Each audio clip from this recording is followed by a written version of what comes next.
কত মানুষ জেলে ছিল, কত মানুষ গুম হয়েছে, এখন তো হদিস পাওয়া যাচ্ছে না। মুগ্ধর মতো যে ছেলেটা যে পানি দিচ্ছিল, যাকে কত রিকশাওয়ালা মারা গেল। যে আমরা এই শাসন ব্যবস্থার পরিবর্তন চাই। আবার মনে হচ্ছে যেন আওয়ামী লীগ তাদের ঘাড়ের উপর থেকে দীর্ঘশ্বাস ফেলছে। সুপ্রিয় দর্শক, আপনাদের সবাইকে স্বাগত জানাচ্ছি চ্যানেল জেড আয়োজিত নিয়মিত সংবাদ বিশ্লেষণ অনুষ্ঠান জেড ফোকাসে। আপনাদের সঙ্গে আছি আমি সাইদ খান। আর প্রতিদিনের মতো আলোচনার জন্য আমাদের সাথে স্টুডিওতে একজন অতিথি রয়েছেন। স্টুডিওতে আজকে আমাদের সাথে উপস্থিত রয়েছেন নিরাপত্তা ও রাজনৈতিক বিশ্লেষক মেজর অবসরপ্রাপ্ত আশরাফুজ্জামান। মেজর জামান হিসেবেই তিনি সর্বাধিক পরিচিত। মেজর জামান, আপনাকে স্বাগত জানাচ্ছি। আসসালামু আলাইকুম সুধীর দর্শক শ্রোতা মণ্ডলী, আমাকে আমন্ত্রণ জানার জন্য আপনার প্রতি কৃতজ্ঞতা জানাচ্ছি, ধন্যবাদ। দর্শক, আপনারা জানেন জেড ফোকাসে আমরা প্রতিদিনই দিনের কোনো বিশেষ সংবাদ ধরে বিশ্লেষণ করে থাকি। আজও আমরা অতিথির মুখ থেকে আজকের দিনের গুরুত্বপূর্ণ খবরের বিশ্লেষণ শুনবো। আমাদের হাতে আজকে বেশ কয়েকটি খবর রয়েছে। এর মধ্যে দৈনিক মানবজমিন পত্রিকায় আজকে তাদের প্রচ্ছদ ছেপেছেন চলমান রাজনীতির উপরে ভিত্তি করে। এখানে আমরা দেখছি যে বিএনপি মহাসচিব মির্জা ফখরুল ইসলাম আলমগীর বলেছেন, ছাত্ররা দল গঠন করলে সরকার থেকে বেরিয়ে আসা উচিত। বিএনপির আর একজন সিনিয়র নেতা, বিএনপির স্থায়ী কমিটির সদস্য মির্জা আব্বাস, তিনি বলেছেন বিএনপিকে আওয়ামী শিবিরে ঠেলে দেওয়ার চেষ্টা হচ্ছে। বাংলাদেশ জামায়াতে ইসলামের নায়েবে আমির ডক্টর মোহাম্মদ আবু তাহের, তিনি বলেছেন ছাত্র রাজনৈতিক দল ভুল বোঝাবুঝি কাম্য নয়। এবং আরেকজন ঢাকা বিশ্ববিদ্যালয়ের অধ্যাপক নুরুল আমিন ব্যাপারী, তিনি বলেছেন পদত্যাগ করে দলে যোগ দিলে গ্রহণযোগ্যতা পাবে। মূলত এই বিষয়টি হচ্ছে, ছাত্ররা গত কয়েকদিন ধরে নতুন করে রাজনৈতিক দল গঠনের ঘোষণা দিয়েছেন এবং তারা কিছুটা কার্যক্রম শুরু করেছেন। এর উপরে ভিত্তি করে কিন্তু রাজনৈতিক দলের নেতারা এবং বিশিষ্টজনেরা এই মন্তব্য করেছেন। মাহমুদুর রহমান মান্না, ডাকসুর সাবেক ভিপি, নাগরিক ঐক্যের আহ্বায়ক, তিনি বলেছেন বিরোধ রেখে ভালো নির্বাচন করা যাবে না। এবং জাতীয় নাগরিক কমিটির অন্যতম মুখপাত্র, তিনি বলেছেন পাল্টাপাল্টি বক্তব্যে জনগণ হতাশ হয়েছে।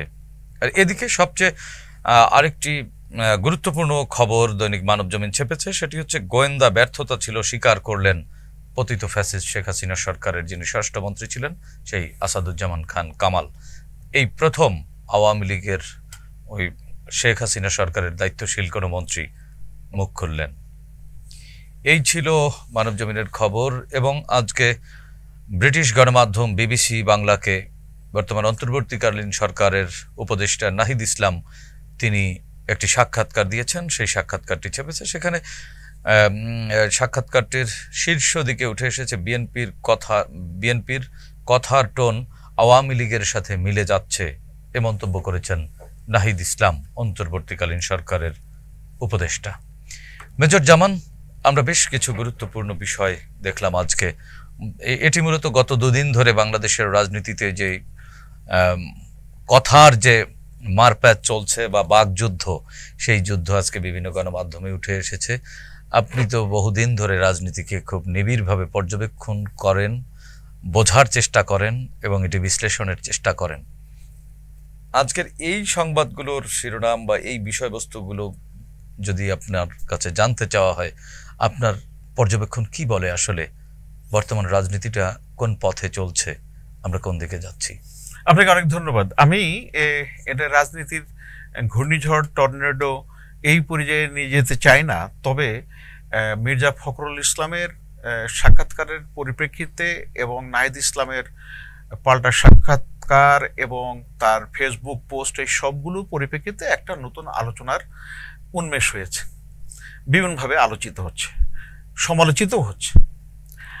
আমি এইটা যাওয়ার আগে দুইটা জিনিস আমি একটু আপনার দর্শকদের দৃষ্টি আকর্ষণ করতে চাই। একটা হচ্ছে, কয়েকদিন আগে আমার খুব পরিচিত একজন, উনি আমাদের এই পঙ্গু হাসপাতালে গিয়েছিলেন।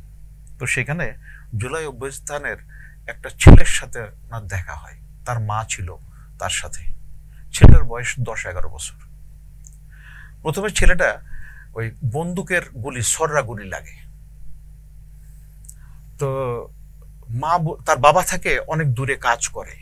তো ওই ছেলেটার ব্যাপারে তার মা বলেছে, তুই এবার বাড়িতে আসছিস, তুই এই অল্প আহত হয়েছিস, আমি কিন্তু তোরে রাখতে পারছি, কিন্তু তুই আহত হয়ে তোর চিকিৎসা করে তোর আমি সুচিকিৎসা করে তোর সারাই তুলতে পারবো না, সেই সামর্থ্য তার সেই নেই। সামর্থ্য নেই। এটা মা তো আর সরাসরি বলতে পারে না, তুই বলতে পারে না সরাসরি যে তুই মরে যাস, কিন্তু আহত হয়ে ফেরত আসতে পারে না, আহত হয়ে ফেরত পৃথিবীর কোনো মাই এটা বলতে বলতে পারে পারে না, কিন্তু তার মনের মোটামুটি এরকম এটা। তো সেই ছেলেটা পরবর্তীতে আপনার 5ই আগস্ট দারুণভাবে আহত হয়, গুলিবিদ্ধ 10-11 বছরের একটা ছেলে।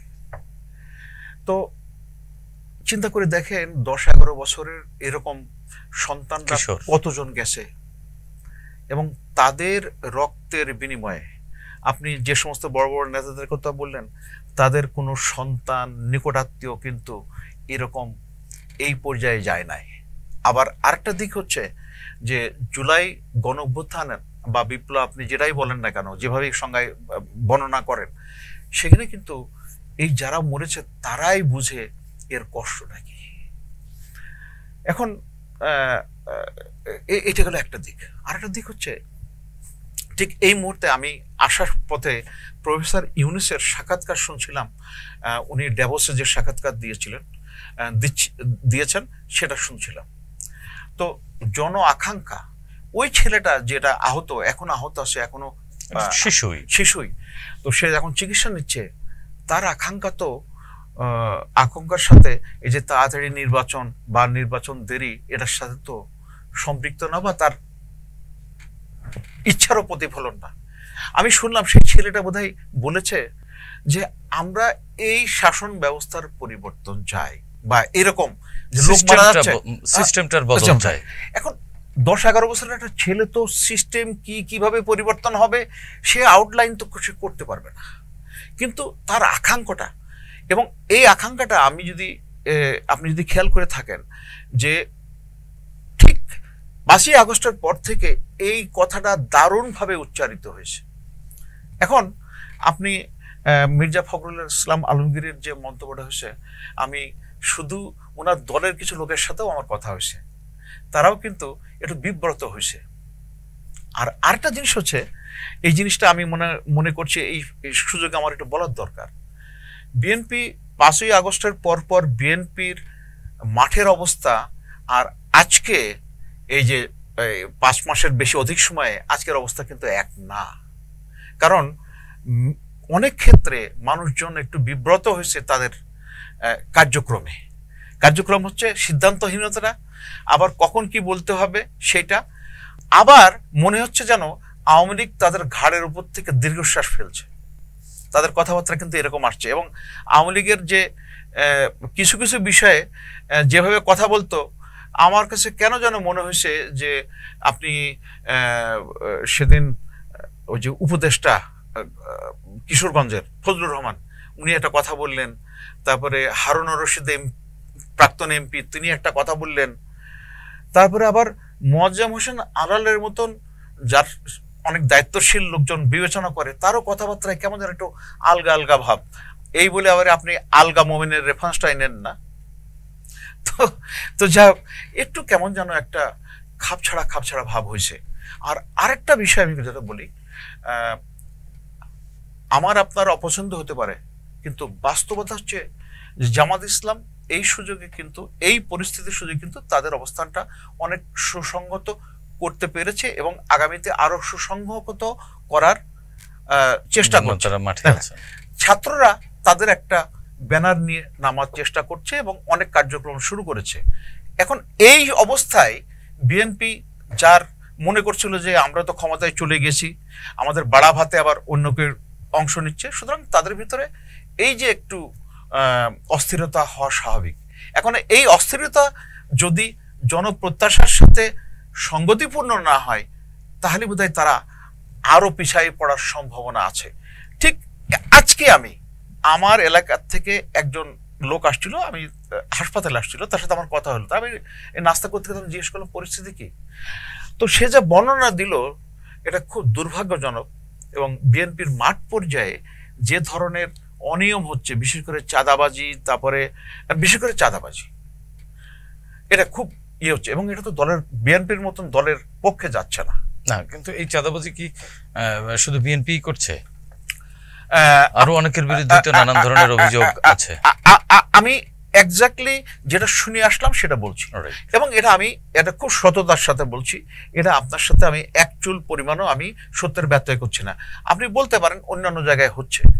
এখন হচ্ছে কি, যেমন আপনি মিডিয়ায় কাজ করেন, আপনার একটা ত্রুটি হলে কিন্তু উনি, যেমন যে ঢাকা বিশ্ববিদ্যালয়ের বর্তমানে বোধহয় অধ্যাপক আতিউর রহমান, ব্যাংক ডাকাতির সাথে তার নাম ওতপ্রোতভাবে জড়িত হয়েছে, কিন্তু আতিউর রহমান সাহেবের নাম বললে উনি যেহেতু সুশীল সমাজের লোক, আবার রাবেন্দ্রিক বিষয়ে তার একটা গবেষণা আছে, তো উনি যে ধরনের একটা কাভার পেতে পারেন আপনি পেতে পারেন, কিন্তু আমার মতো লোক কথা বলার সময় যতটুকু বস্তুনিষ্ঠ না বললে আমার একটু মানে সামাল দেওয়া কঠিন আছে।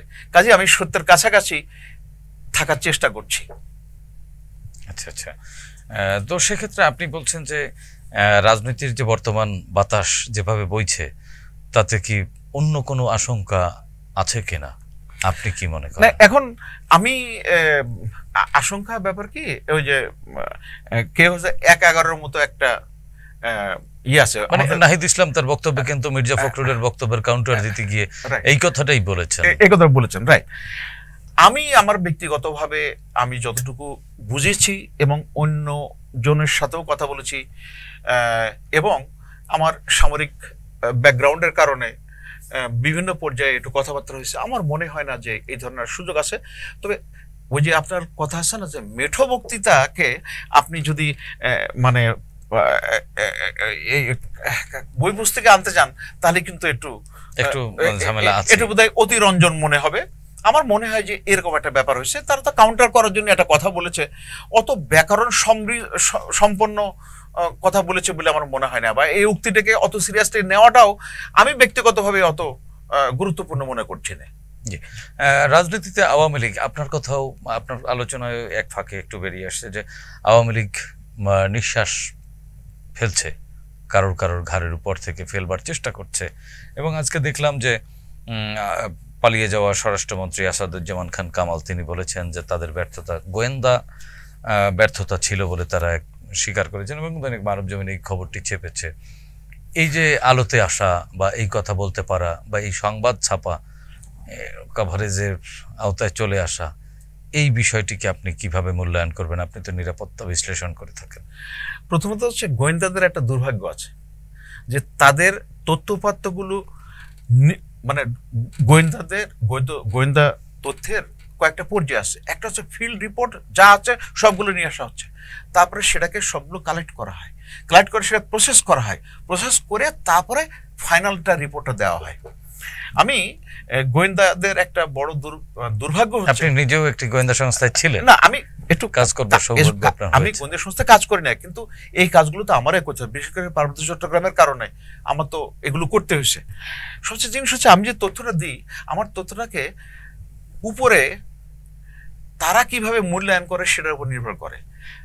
এই যার কথা বলেন প্রাক্তন স্বরাষ্ট্রমন্ত্রী, উনি বোধহয় ওনাকে কলকাতায় কোন পার্কে যেন দেখা গিয়েছিল, আবার শুনলাম ওনার বোধহয় প্যারালাইজড হয়েছে, এরকম একটা ঘটনা শুনলাম। ওনার ছেলে আটক হয়েছে, সেটাও শুনলাম। এবং কারওয়ান বাজার থেকে ওনার প্রতিনিধি বা ওনার আসরপ্রাপ্ত কিছু মানুষ দিনে যেন কত কোটি টাকার একটা মানে একটা কামাইয়ের একটা উল্লেখও আছে। তো আমার মনে হয় যে উনি সত্যের কিছুটা অবলাপ করেছেন, আমার মনে হচ্ছে, কারণ গোয়েন্দা রিপোর্ট ঠিকই ছিল, তা মাঠে যে অবস্থা হচ্ছে। আচ্ছা, আপনি আমারে বলেন তো, এই ৩ তারিখে আমাদের সেনাপ্রধান যে দরবার ডাকলেন, মিলিটারিতে কিন্তু মানে বাস্তব চিত্র তুলে ধরার সুযোগ খুব কম, তারপরেও একটা উনি দরবার করেছেন করে অফিসাররা বলছে, এবং তার পরিপ্রেক্ষিতে ওনার ৩ তারিখের পর থেকে সিচুয়েশন তাদের তরফ থেকে একটা ইন্ডিকেশন দেওয়া হয়েছে। তো যদি এইটা হয়, আর পুলিশের তো একার ফিল্ড লেভেলে তাদের লোক আছে, এখন একটা হতে পারে, যেমন এটা একটা দিক আমার কাছে মনে হচ্ছে না যে উনি সত্যি কথা বলেছেন। আরেকটা হচ্ছে কি, সবসময় তুষ্ট করার ব্যাপার আছে, এবং আমি এই জায়গায় ছোট্ট একটা স্লট নিচ্ছি আমি, যে এই যে করোনাকালীন যে প্রায় 2 বছর যে সময়টা গেল, এটাকে মাননীয় প্রাক্তন প্রধানমন্ত্রী শেখ হাসিনার আমার মনে হয় যে ওনার ফিল্ড লেভেলের যে তথ্য আদান প্রদানের ক্ষেত্রটা অনেকটা সংকুচিত হয়ে আসে, কারণ যেহেতু ডাইরেক্ট সংযোগ কম।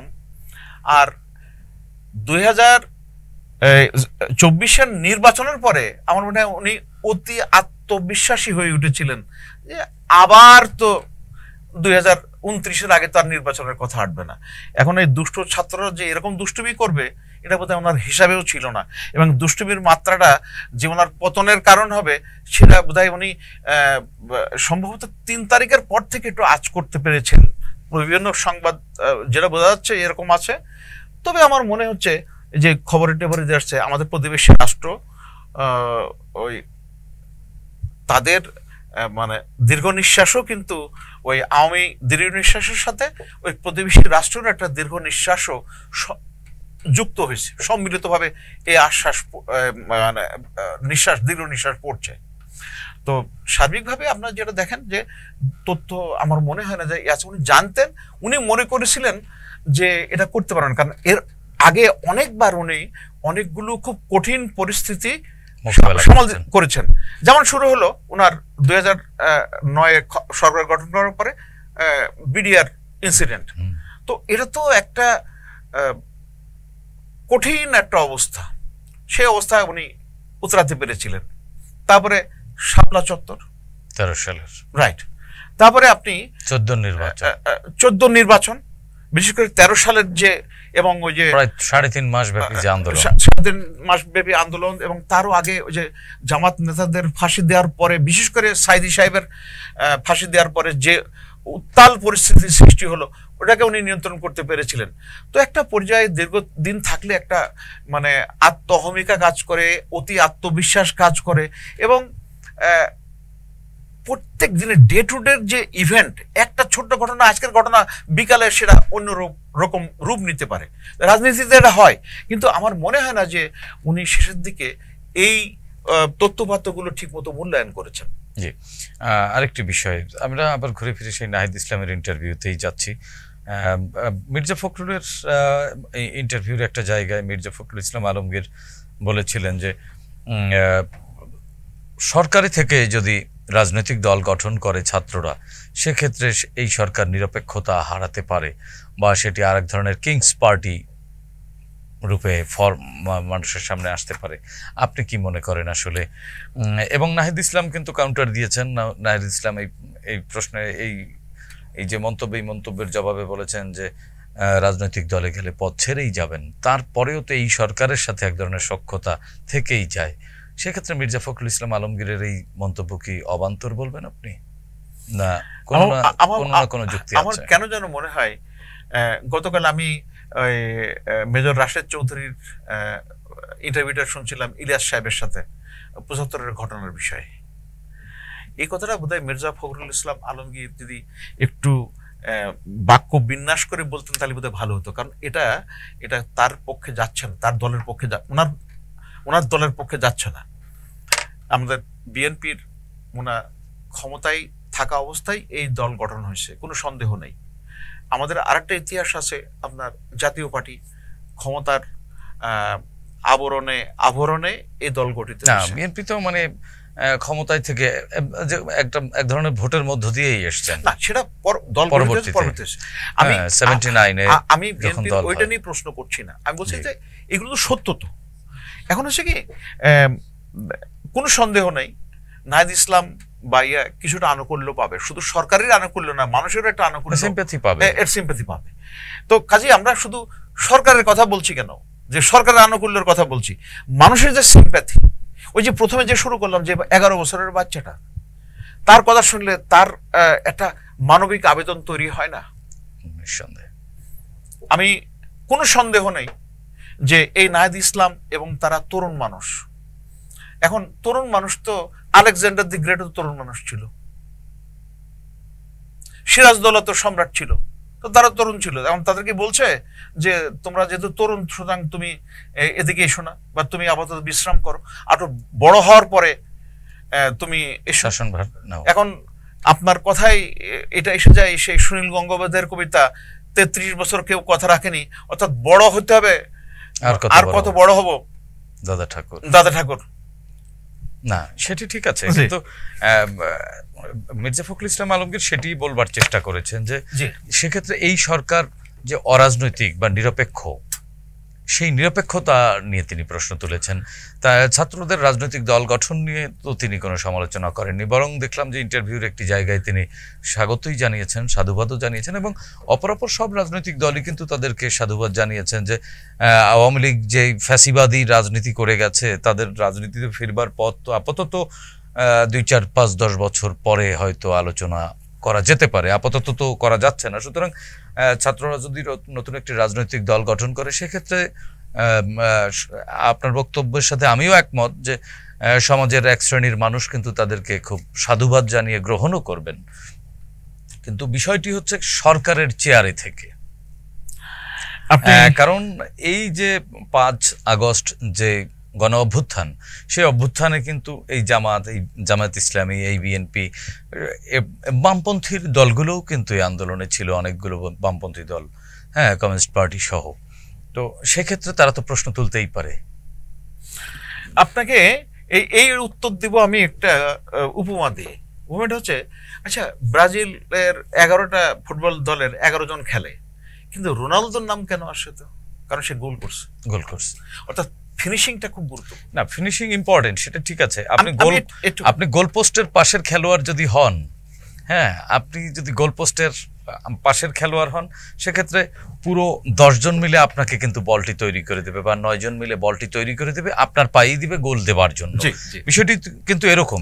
তার মানে কিন্তু ওই রোনালদোর একক কৃতিত্ব নয়, এটি হচ্ছে পুরো টিমের সফলতা। তেমনি এই গণ অভ্যুত্থান কিন্তু আওয়ামী লীগ এবং তার দোসর ছাড়া সকল জনগণের, এখানে তো সাধারণ মানুষ ছিলেন যারা কোনোদিন রাজনীতি করেননি, এখনো করছেন না, ভবিষ্যতে কোনোদিন করবার সম্ভাবনা নেই। সেই রিক্সা চালক, সেই শ্রমিক, পথশিশুরাও তো এই আন্দোলনে মরতে দেখেছি আমরা।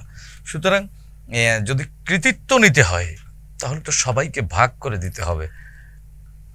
আপনার সাথে আমি সম্পূর্ণ একমত। আবার একটু নুক্তা আছে আমার। নুক্তাটা হচ্ছে কি জানেন, চূড়ান্ত পর্যায়ে যারা আসে তারা সবসময় এটা হয়। আপনি বিএনপির 2 জন ভদ্রলোক, একটা হচ্ছে খায়রুল আলম খোকন, আর একটা হচ্ছে আমানুল্লাহ। আমি শুনেছি, আমার শোনা ভুল হতে পারে বা আমি ভুল তথ্য পেতে পারি, যে 2 জন যখন ছাত্র আন্দোলনের কে এগিয়ে নিয়ে যাচ্ছেন, তখন খায়রুল আলম খোকন মানে ইন্টারপার্সোনাল কমিউনিকেশন ওনার একটু বোধহয় পিছনে। উনি মনে করছেন আমি মাঠে কাজ করছি, আমার সবাই দেখছে, এবং মানে বিএনপির হায়ার আপ আমার জানে। তো সাহেব, আমান সাহেব, উনি আবার প্রত্যেক দিন সম্ভবত বা নিয়মিত একটা সময় বেগম জিয়ার সাথে মানে বিভিন্ন আপডেট দিতেন। তো দেখা গেল যে আপনার আগাই যখন এরশাদ সরকারের পতন হলো, তখন আমান সাহেব কিন্তু বিভিন্ন বিবেচনা আগায় থাকলেন। তো এরকম একটা চূড়ান্ত পর্যায়ের একটা স্বীকৃতি আছে, এবং ছাত্ররাও কিন্তু বলছে আমরা শুধু করি না, আমাদের হচ্ছে এটা হচ্ছে সামগ্রিক গণ অভ্যুত্থান। এটা সামগ্রিকতা আছে, অর্থাৎ টোটালিটি একটা আছে। আপনি এটা এর করলে হবে না। এখন হচ্ছে কি যে যখন দায়িত্বের ব্যাপারটা এসে যায় বা দেশ চালানোর পর্যায়ে এসে যায়, তখন তো প্রত্যেকে তার একটা নিজেদের অবস্থা থেকে শেয়ার পাওয়ার চেষ্টা করে। এই দ্বন্দ্বটাও কিন্তু আপনি বোধহয় খুব অস্বাভাবিক না। আমরা যদি হিসাব করি আমাদের পরিবারের প্রেক্ষাপটে, এক বাবার 3 ছেলে মানুষ হয়ে গেল। ছোটবেলায় কত একই মায়ের একই বাবার পরিশ্রমের ফসল তারা, তো তারা এক পর্যায়ে তারা আবার নিজেরা প্রতিদ্বন্দ্বী হয়ে যায়। জি, আপনার বক্তব্য ধরে আমরা শেষ করব, আর ছোট্ট করে বলবেন যে এই যে মনে করেন রাজনীতি, এই যে আন্দোলন বা গণ অভ্যুত্থানে ক্রেডিট ভাগাভাগি নিয়ে যদি এরকম এখনই দ্বন্দ্ব শুরু হয়ে যায়, সেক্ষেত্রে এই ফাঁক গলে পতিত ফ্যাসিস্টরা ভিন্ন কোনো রূপে রাজনীতির মাঠে যদি ফিরে আসে, সেক্ষেত্রে জাতিগতভাবে আমাদের জন্য আর এক ধরনের দুঃসংবাদ তো বয়ে নিয়ে আসবে। আপনি কি মনে করেন, কেমন হওয়া উচিত এই ক্রেডিট ভাগাভাগির রাজনীতি? আমি এই কথাটা শুনলে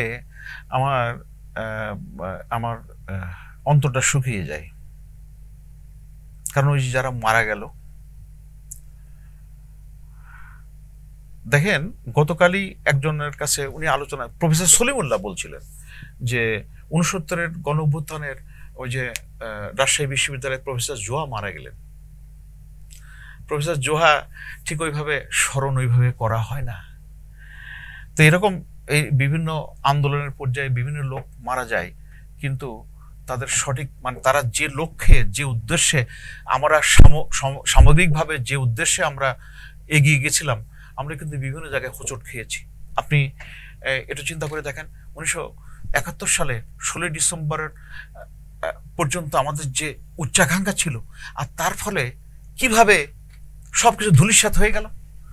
সেই সময় কিন্তু অন্য কোনো দল ছিল না, মুসলিম লীগ, জামাত ইসলাম, তারা সব গর্তে, বিহারিরা গর্তে, পাকিস্তানি যারা সমর্থক ছিল তারা একেবারে গর্তে চলে গেছে, মানে সমুদ্রের নিচে চলে গেছে।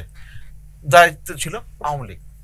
কিন্তু তারা মানে কিভাবে 1 বছরের মধ্যে এই যে আপনার জাকসুদ হয়ে গেল, এবং তারা 73-এর নির্বাচনে কতগুলো সিট তাদের জোর করে হারানো হয়েছে। সুতরাং আমরা কিন্তু একটা পর্যায়ে গিয়ে আমরা কিন্তু চূড়ান্ত ফসল ঘরে তুলতে পারিনি, এটা কিন্তু আমাদের মানে ইতিহাস প্রমাণ। আবার 1990 সালে যে গণ অভ্যুত্থানের পরে তখন যে ধরনের একটা প্রত্যাশা আকাঙ্ক্ষা নিয়ে কাজ শুরু হয়েছিল, যে তত্ত্বাবধায়ক সরকার শুরু হলো সেইটা আবার কবর দেওয়া হলো। তো সেটার জন্য কে কতটুকু দায়ী সেটা দর্শক শ্রোতারা বুঝেন, আপনি বুঝি। তো এইভাবে কিন্তু আমরা ওই চূড়ান্ত ফসল ঘরে তোলার ক্ষেত্রে আমাদের একটা ব্যর্থতা আছে। কাজে এই যে ছাত্রদের এবং ছাত্রদের পরিবারের যে, এবং শুধু ছাত্র না, রিক্সা চালক, এই যে মুগ্ধর মতো যে ছেলেটা যে পানি দিচ্ছিল, যাকে মা আহত হওয়ার পরে একটা রিক্সাওয়ালা তো তাকে গুলির মধ্যে তাকে এগিয়ে গেছে, কত রিক্সাওয়ালা মারা গেল। তো আমার কাছে কেন যেন মনে হচ্ছে যে এইটা সেই পুনরাবৃত্তি হয়তো আমাদেরকে দেখতে হতে পারে, কারণ আমরা খুব দায়িত্বশীল আচরণ করছি না। এবং ওরা যে এত ত্যাগ করলো, এবং সবাই ত্যাগ করছে, শুধু ওরা না, ওরা জীবন দিয়েছে। এবং আপনি 15 বছর 9 মাসে সামগ্রিকভাবে কত মানুষ জেলে ছিল, কত মানুষ মানে গুম হয়েছে, এখন তো হদিস পাওয়া যাচ্ছে না। এত ত্যাগের বিনিময়ে কেন জানো আমরা অসহিষ্ণু হয়ে উঠছি, যার পরিণাম আসলে খুব একটা সুখকর হবে না। আমার কাছে কেন যেন মনে হচ্ছে আমরা এই পরে যাচ্ছি। তবে একটু ছোট্ট একটা ইয়ে করি, কেন যেন মনে হচ্ছে ঠিক একটু অস্থিরতা কাজ করছে। তো একটু একটু বোধহয় ওই বিভিন্ন কথা বলে, এটা হচ্ছে আপনারা গণমাধ্যমে আছে না, বেলুন নিউজ, একটা কথা বলে সেটার একটা মানে প্রতিক্রিয়া নির্ণয় করার চেষ্টা করেন। আমার মনে হয় ওরকম কিছু একটা হতে পারে। তো দেখছে যে আসলে কোন দিকে যাচ্ছে, সেদিকে খেলে ফেললো। আর ছোট্ট একটা কথা বলি, আমাদের একজন শিক্ষক ছিলেন, উনি ভলিবলের আম্পায়ার ছিলেন, ওনার হচ্ছে মিস্টার খুরশিদ। তো স্যার খুব ভালো রেফারি ছিলেন না, তো উনি দেখতেন যে যেদিকে বেশি আওয়াজ হচ্ছে সেই দিকে হাত দিতেন আর কি। তো এখন হচ্ছে কি, এই রাজনীতির ক্ষেত্রেও এরকম একটা ব্যাপার আছে, এরকম হচ্ছে, তারা একটু পালস ফিল করার চেষ্টা করছে। তবে সর্বশেষে আমি যেটা সবাইকে অনুরোধ করব, আমাদের প্রত্যাশা হচ্ছে এই রক্ত যেন বৃথা না যায়। জি, ধন্যবাদ মেজর জামান আপনাকে। প্রিয় দর্শক, আমরাও বিশ্বাস করি যে হাজার হাজার শহীদের রক্তের উপর দিয়ে যে গণতান্ত্রিক নতুন অভিযাত্রায় আমরা আছি, আমরা বিশ্বাস করতে চাই রাজনৈতিক মত পথের কারণে হয়তো রাজনৈতিক বাকবিতণ্ডা থাকবে, কিন্তু যে জাতিগত ঐক্য 24 জুলাই আগস্টে আমাদের মধ্যে গড়ে উঠেছে, সেই ঐক্যে কোনো প্রকার চিড় ধরবে না, অন্তত ফ্যাসিবাদের বিরুদ্ধে, আমাদের শত্রুদের বিরুদ্ধে। সেই প্রত্যাশা আমরা রাখতেই পারি এবং সেই বিশ্বাস নিয়েই আমরা এগিয়ে চলতে চাই।